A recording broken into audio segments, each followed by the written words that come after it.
Hi friends, welcome to my channel Sandhya Venu 01. నేను మీ సంధ్య. ఇవాళ మా అమ్మ చేపల పులుసు చేసింది. చాలా టేస్టీగా వచ్చింది. తెలంగాణ స్టైల్లో చాలా తక్కువ పులుపుతో, చాలా తక్కువ ఇంగ్రీడియంట్స్తో చేసాము. చూసారా ఎలా ఉందో? గ్రేవీ చూసారా? థిక్గా చాలా బాగా కుదిరింది. పీసెస్ కూడా విరిగిపోకుండా చక్కగా ఇలా నా స్టైల్లో సింపుల్గా చేసుకోవచ్చు. ఇంకా కుకింగ్ ప్రాసెస్‌లోకి వెళ్తే ఇక్కడైతే మేము 1½ కేజీ కొర్రమీను తీసుకున్నాం. మేము ఎక్కువగా కొర్రమీనే తీసుకుంటాం. ఎందుకంటే ముల్లు ఎక్కువగా ఉండదు.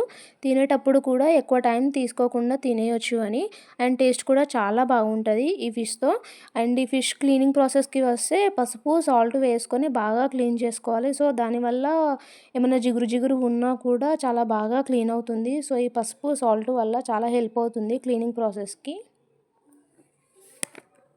నేనిక్కడ చేపల పులుసు కోసం అప్పుడే ఫ్రెష్‌గా చేస్తున్న అల్లం వెల్లుల్లి పేస్ట్ తీసుకుంటున్నా.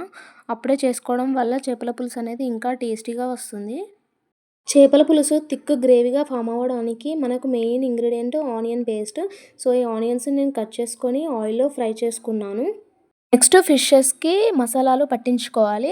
ఇక్కడ నేను ఫిషెస్‌కి కారం వేస్తున్నాను. కారం 2 రకాలు వేశాను. ఒకటి ఇంట్లో కారం, ఇంకొకటి కాశ్మీరీ కారం. సో, ఈ కాశ్మీరీ కారం వల్ల కొంచెం పులుసు కలర్ వస్తుందని చెప్పేసి నేను అది వేశాను.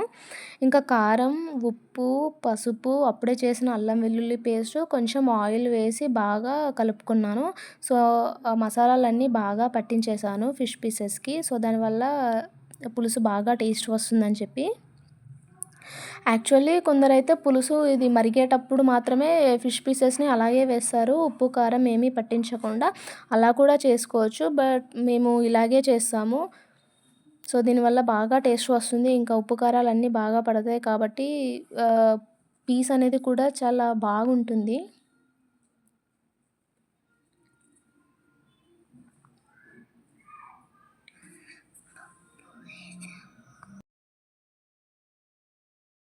సాల్ట్ ఇప్పుడు కొద్దిగానే వేసుకోండి. ఎందుకంటే మనకు పులుసు మరిగేటప్పుడు ఇంకోస్త వేసుకోవచ్చు. ఇప్పుడే ఎక్కువ వేసుకున్నామంటే పీస్ అనేది కొంచెం సాల్టీ అయిపోతుంది.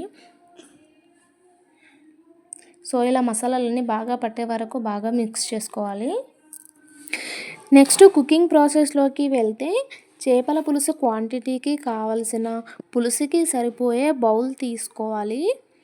ఇంకా బౌల్‌లోకి పులుసుకి సరిపోయే ఆయిల్ తీసుకోవాలి. నేనిక్కడ 1½ కేజీ పీసెస్ తీసుకున్నా కదా! సో, నేను కాస్త ఆయిల్ ఎక్కువే తీసుకున్నాను. ఇంకా ఆయిల్ కొంచెం హీట్ అయ్యాక అందులో వెల్లుల్లి పేస్ట్ వేసుకోవాలి. అది కాస్త పచ్చివాసన పోయే వరకి ఫ్రై చేసుకోవాలి. నెక్స్ట్ అందులోకి పసుపు కూడా యాడ్ చేసుకోవాలి. ఆ 2 కూడా బాగా ఫ్రై అయిపోయాక ఫిష్ పీసెస్ యాడ్ చేసుకోవాలి. ఆ ఫిష్ పీసెస్ అన్నిటిని వేసుకున్నాక ఆయిల్‌లోనే కాస్త ఫ్రై చేసుకోవాలి. సో, ఇలా ఆయిల్‌లో ఫ్రై అవ్వడం వల్ల ఏమైనా నీచు వాసన ఉంటే వెళ్ళిపోతుంది. సో, ఇలా పీసెస్ వేసుకున్న తర్వాత స్పూన్‌తో ఏం మిక్స్ చేయకుండా జస్ట్ బౌల్‌ని మాత్రమే అటు ఇటు కదుపుకోవాలి. సో, దానివల్ల పీసెస్ ఏమీ విరిగిపోకుండా అలాగే ఉంటాయి.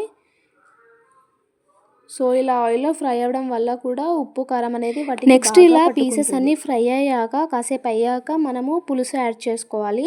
నేనిక్కడ పులుసు చింతపండు నానబెట్టుకున్నాను. బట్ అది నేను వీడియో క్లిప్ యాడ్ చేయడం మర్చిపోయా. పులుసును మనం కాస్త థిక్‌గానే తీసుకోవాలి. పలుచగా తీసుకోవద్దు. కొంచెం పులుపు ఎక్కువైతే మనం మరిగేటప్పుడు కాస్త వాటర్ యాడ్ చేసుకోవచ్చు. బట్ మనం తీసుకునేటప్పుడు మాత్రం కాస్త థిక్‌గానే తీసుకోవాలి పులుసు.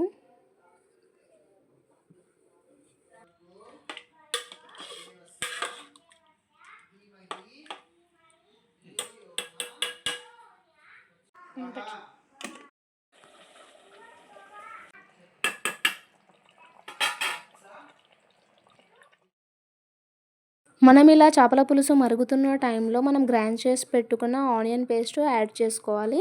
సో, ఈ ఆనియన్ పేస్ట్ వల్ల చేపల పులుసు అనేది ఇంకా థిక్‌గా ఫామ్ అవుతుంది. సో, ఇంకా ఆనియన్ పేస్ట్ యాడ్ చేసుకున్నప్పుడే మనము మసాలాలు యాడ్ చేసుకోవాలి. సో, ఇందులోకి మనకు మెయిన్‌గా వేసుకునేవి జీలకర్ర మెంతుల పౌడర్ అండ్ ధనియా పౌడర్. సో, ఈ రెండిటి వల్ల చేపల పులుసు అనేది ఇంకా టేస్టీ వస్తుంది.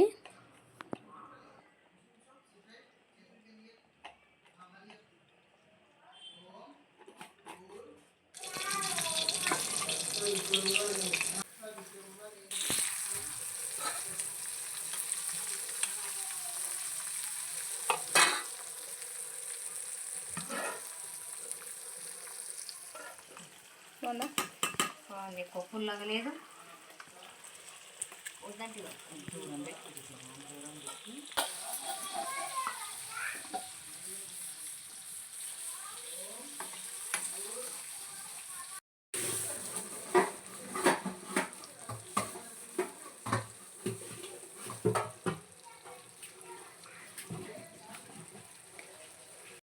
చేపల పులుసు ఇలా సిమ్‌లో పెట్టి మరిగించుకోవాలి. సో, దానివల్ల ఉప్పు, కారం అనేది బాగా పడుతుంది. సో, ఫైనల్‌గా నా చేపల పులుసు రెడీ. ఈ వీడియో నచ్చితే లైక్ చేసి, కామెంట్ చేసి ఛానల్‌ని సబ్స్క్రైబ్ చేసుకోండి. ప్లీజ్ అలా చూసి వదిలేయకండి. అండ్ ఇలా నా స్టైల్‌లో ఒక్కసారి తయారు చేసి చూడండి. ఎలా వచ్చిందో ప్లీజ్ కామెంట్ చేయండి. Thank you for watching. Thank you all.